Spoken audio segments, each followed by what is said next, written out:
G'day from Australia. In this and the next 3 episodes, I'm going to cover 4 things that are critical to every high performer.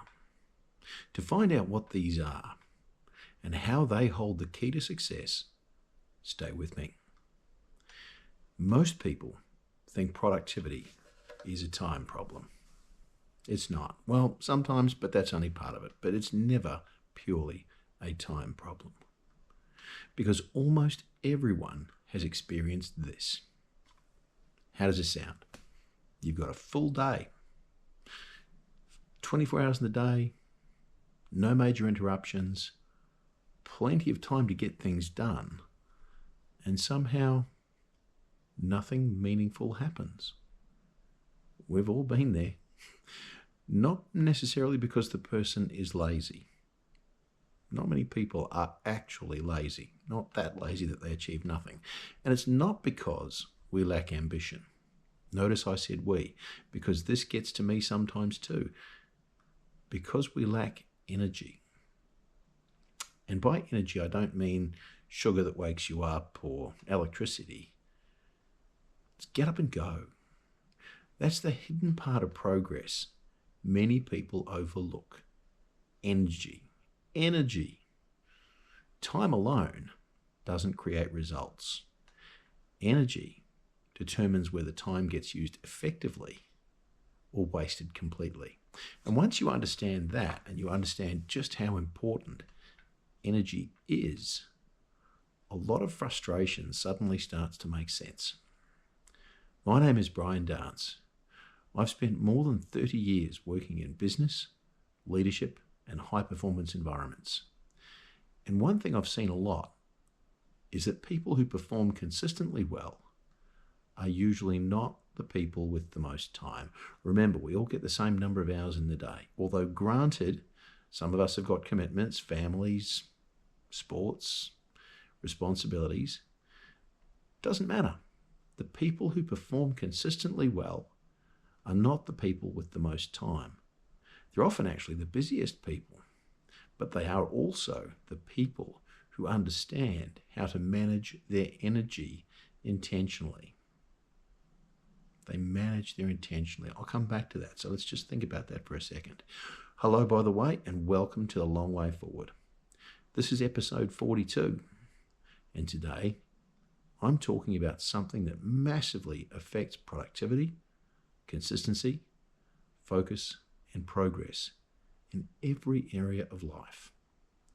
Energy management. It's a pretty nifty concept, energy management. Because time isn't enough if you don't have the energy to use it properly.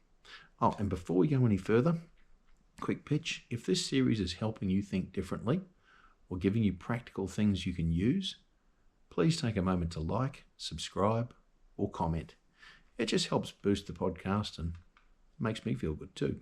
So it keeps these conversations moving forward. Now on that, let's get back to the intentional use of energy. Over the last few episodes, I've talked about a lot about time. I've talked about scheduling time, protecting time, auditing your time, managing distractions around your time. And that includes those time vampires. All of that matters. Absolutely true. It all matters. But there's a missing layer that most people don't really think about. You can have heaps of available time. I'm showing my Kiwi roots there. Heaps of available time and still not have the capacity to use it effectively. That's where this concept of energy comes in. Think about this. Have you ever sat down late in the day to work on something important and suddenly the task felt far harder than it should? Hands up, that's me. You look at it, you know what needs to happen, but your brain just says, nope, not up for it right now. So you delay, you distract yourself, you procrastinate, not because you don't care, not because the task isn't important, because it is, but your energy is depleted. That distinction matters. Here's a key idea that's central to this podcast. Productivity isn't just about time. It's about the energy applied intentionally over that time. Think about this. During the day, we have high energy moments, we have low energy moments. So it makes sense to align the tasks appropriately. And I'll come back to that. Think about this concept. There are time blocks that are high energy during the day and time blocks that are low energy. Remember, I talked about end of the day, something important to do, just can't find the motivation to do it, low energy time. Trying to do a high energy task in a low energy time. So I'll break it down properly for you. Energy exists in multiple forms: physical, mental, and emotional. These are the relevant ones I'm going to talk about. Physical energy, mental energy, and emotional energy. And all three affect performance quite a bit. Physical energy is the obvious one. Sleep, nutrition, movement, recovery. If your body's exhausted, almost everything feels harder.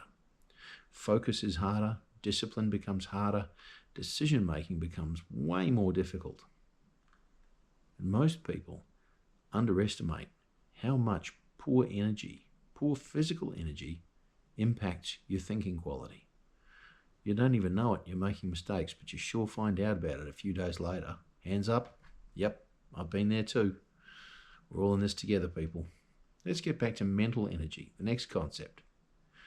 Mental energy is focus, it's clarity, it's concentration, and the decision-making capacity.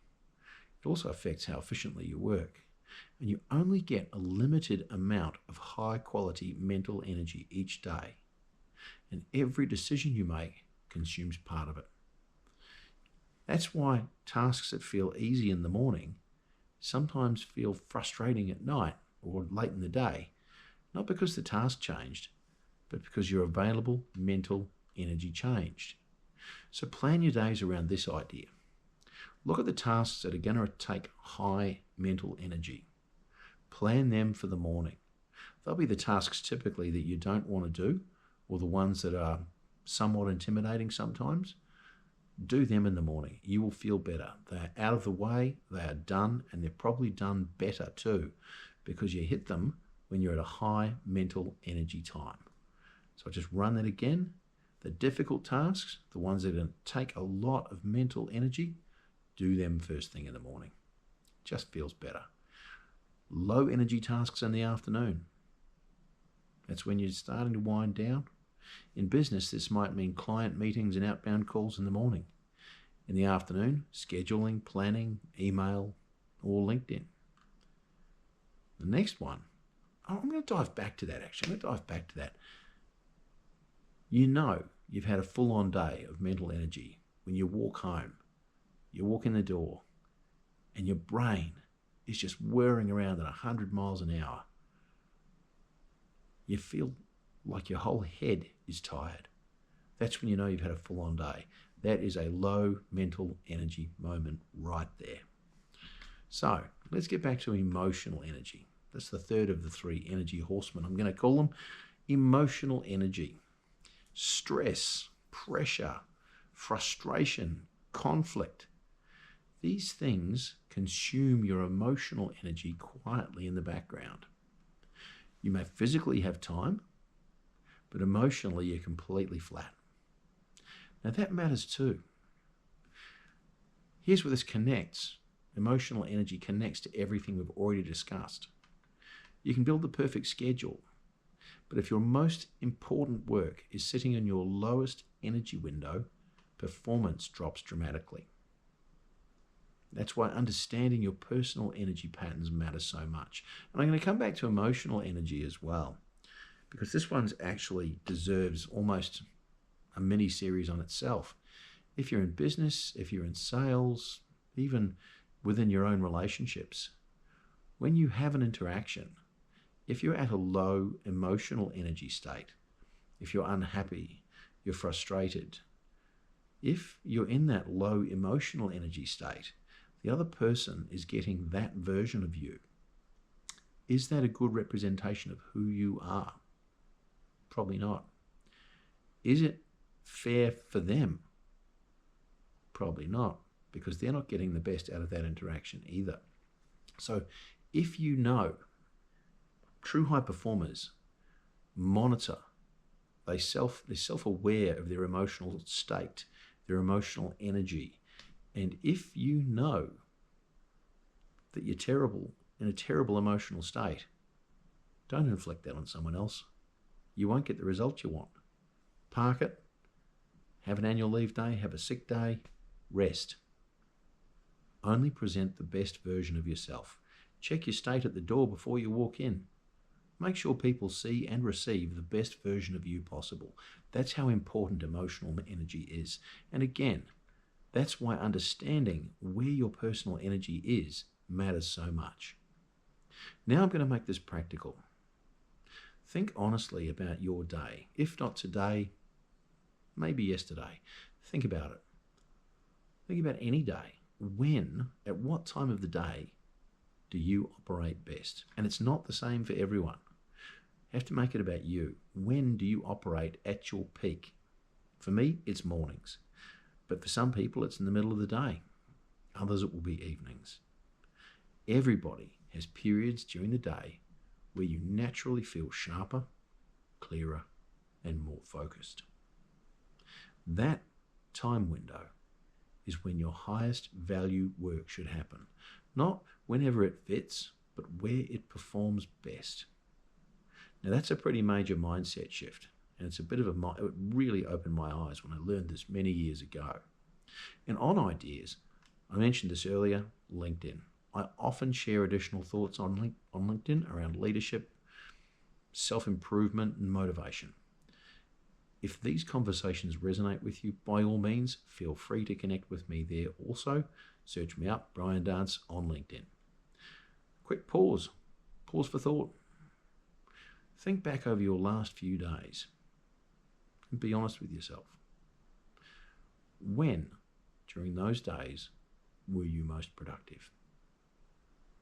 What time was it? And if you remember, no guarantees, what was your energy level like at that time when you were performing well? And if that's landing for you, and believe me, it rocked my world when I learned this, if that's landing for you, drop a comment. It'll be awesome to hear what you think about it. Because awareness here creates powerful change, not just within yourself, because you're recognizing it, but it also causes others to think. So help us help each other. I'm going to talk now for a couple of seconds, well, probably more than a couple of seconds, about one of the biggest mistakes people make with energy. Using high energy time on low reward, low value activities. Probably the biggest one is checking emails first thing in the morning. Admin tasks, reactive work, scrolling, all low reward stuff, and it's all while your brain is at its sharpest. Then later, when it's time for strategic thinking or learning or creativity or difficult decisions, your energy's gone. It's all backwards. Flip it on its head. You need to align your energy, your high energy times, with priority. Remember, lower energy, lower intensity tasks. Time them.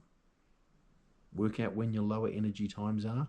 That's when you schedule your lower intensity tasks.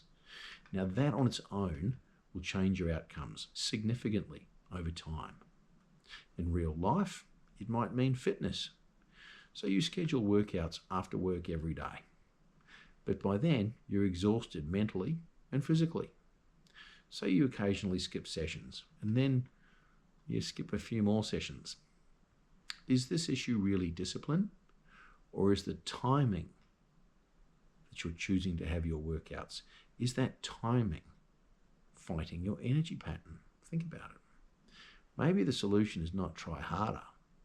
Maybe the solution is changing when you work out. And in business, often important strategic thinking gets pushed to late afternoon. But by then, you're gone. You're done. Mental fatigue has already set in, and it's reducing your decision quality. Now, career growth, for example, you want to learn new skills. You want to improve. But you keep trying to do it at the end of an exhausting day. So progress not just feels harder, it is harder than it should be. And that's not weakness. That's energy management. So instead of constantly asking, when do I have time? Start asking, when do I have the best energy? Because that's where meaningful progress usually happens, when you have the best energy levels for the task. We go a bit deeper now. Energy is not fixed. It's not the same. You can influence it. Sleep matters. Nutrition matters. Movement matters. And recovery matters. These aren't extras. They're not nice to haves. From a career and a life and a relationship perspective, they are performance tools. They absolutely give you the edge. Yet, so many people ignore them completely. But at the same time, they're thinking, why am I so flat? Why am I distracted? Why am I not motivated? You get out what you put in, people. Now, here's something practical you can do right away. A little exercise, just humour me. Track your energy for a few days.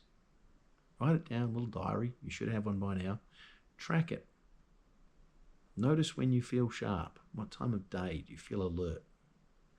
Notice what time of day you feel mentally flat. Notice too when focus just comes naturally. What time of day does that happen for you? Then start working out your schedule around those patterns intentionally. Remember, high intensity, high reward activities, important stuff that requires high levels of mental focus or, physical focus. That's when you want to run it, at your high intensity times. Small adjustment, I know, but massive impact long term. I'm going to close this out now. Let's think about time creates opportunity. Energy determines what you do with that opportunity. And if you ignore your energy completely, even large amounts of available time just get wasted. But when you learn to harness both time and energy and align them together, remember, I use the word alignment a lot, but there's a reason for it. Get your time and your high energy level, activities, align them, powerful things happen. Momentum becomes sustainable. It becomes unstoppable. Your focus improves, consistency becomes easier, and progress feels natural. It's not as hard. It's not forced. Now, closing out, if this episode gave you something you can use, please take a moment to subscribe or like. I'd love that. Because sometimes the missing piece isn't more time at all. Sometimes it's just better energy management. This is the long way forward. Thank you for listening to this podcast, and I hope to see you in the next episode.